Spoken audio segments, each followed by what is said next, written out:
Hi everybody, and welcome to this video which covers fears and phobias and the interventions set up to treat them, including systematic desensitization and cognitive behavior therapy. This is part of the psychology of learning topic for stage 2 psychology. Let's get started. So it's first important to distinguish the difference between a fear versus a phobia. A fear is an unpleasant emotion caused by the threat of danger, pain, or harm. So it's completely rational and in fact a good thing to have fear because it keeps us safe. So having a fear of snakes is rational because in the right circumstances they can cause us to be in danger, obviously be in pain if we're bitten, and in extreme circumstances they can kill us or cause us harm if they're venomous. But if someone has a fear of snakes, usually they can continue to function normally. A phobia, on the other hand, is an extreme and/or irrational fear or of aversion to a stimulus. So an example of a phobia of a snake would be living in the CBD or an urban area, but refuse to go outside in fear of being bitten by a snake. We can see in this example that this is irrational because it's highly unlikely that someone will encounter a snake in a CBD or urban area. So as we can see from this example as well, it negatively impacts day-to-day functioning. And that is the difference between a fear and a phobia, because often the two terms are used incorrectly. So a phobia negatively impacts everyday functioning and/or is irrational, so it's not logical or it's not reasonable. So when people are phobic of a stimuli, they tend to avoid it. Now in the short term, this does reduce the fear, but long term, it actually makes the phobia worse and increases the risk of generalization. So being fearful or phobic of anything that even resembles a snake or has to do with the snake, including pictures and videos. This will further impact negatively day-to-day functioning. So the good news is that there are two interventions in psychology that treat phobic disorder. The first of which is called systematic desensitization. So this is a behavior therapeutic tool widely used to modify learned behaviors associated with phobias. So the aim of systematic desensitization, or SD as it's often referred, is to counter-condition the conditioned response of fear and replace it with relaxation. So it's a therapy that's based on classical conditioning techniques. There are 3 steps involved in this treatment: relaxation techniques, developing an anxiety hierarchy, and pairing. Let's go into this in more detail. So the first step is learning relaxation techniques. This can include deep breathing or counting to 10. Sometimes it also includes meditation and mindfulness. So clients are trained in this, which allows the body to have reduced physiological responses and functioning on cue. So in other words, they can relax themselves on cue when they need to by going through the training process of these relaxation techniques. Which ones that are used will depend on the client and their preferences and also the severity of their phobia disorder. The next step of systematic desensitization is developing an anxiety hierarchy. So the client is taught to write a list called a hierarchy of fears, beginning with the least feared scenario and increasing up to the most fearful situation or scenario that they can imagine. Here I've got an example of a spider hierarchy. So the least threatening situation might be looking at a picture of a spider. This may only be a 1 or 2 out of 10 in terms of fear response. The next step would be seeing a spider on TV, which may be 3 or 4 out of 10 in terms of anxiety.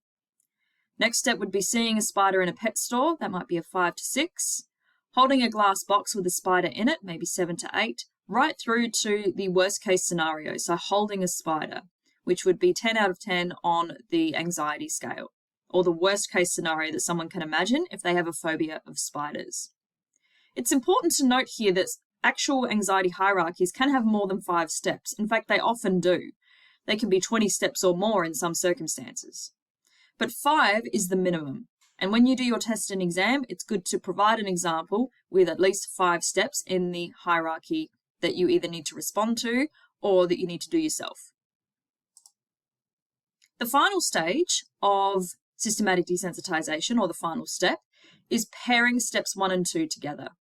So whilst in a state of relaxation, the person attempts the first item on their hierarchy. When this has been done, they attempt the next step, and so on and so forth, until they reach the last step of the hierarchy and the fear has become desensitized. Now, this doesn't mean that they have to love spiders, for example, but they can at least be okay and be able to function in their presence. So ultimately, the person will be conditioned to feel relaxation, or at least more relaxed, instead of a fear or phobic response. So any maladaptive behaviours, such as phobias, can be unlearned, and that's the goal of systematic desensitization. So what are the advantages and disadvantages of systematic desensitization?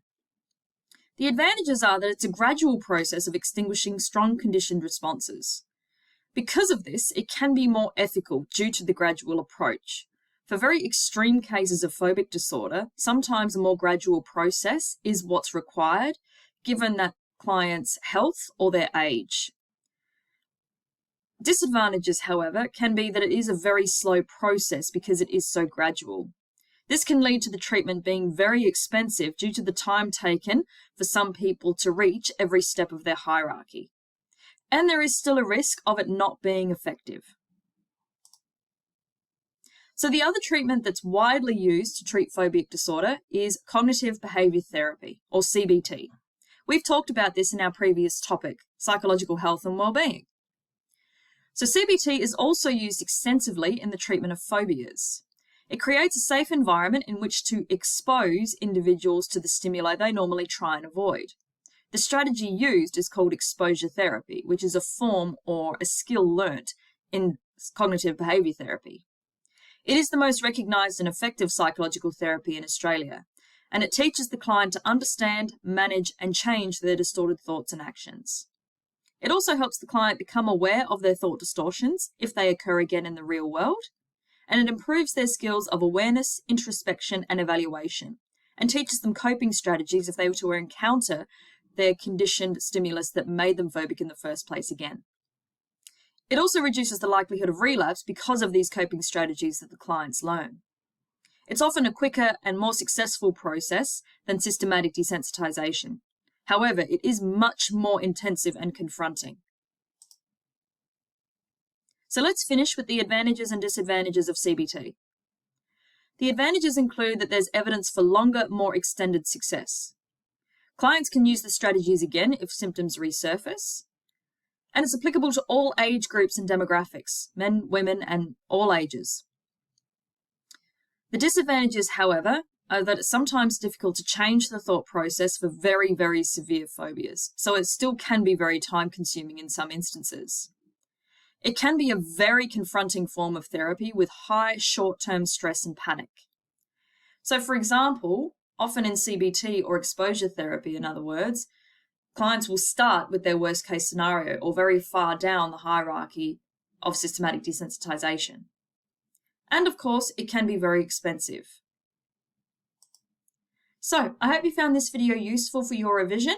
As always, any questions, let me know. Otherwise, happy revising.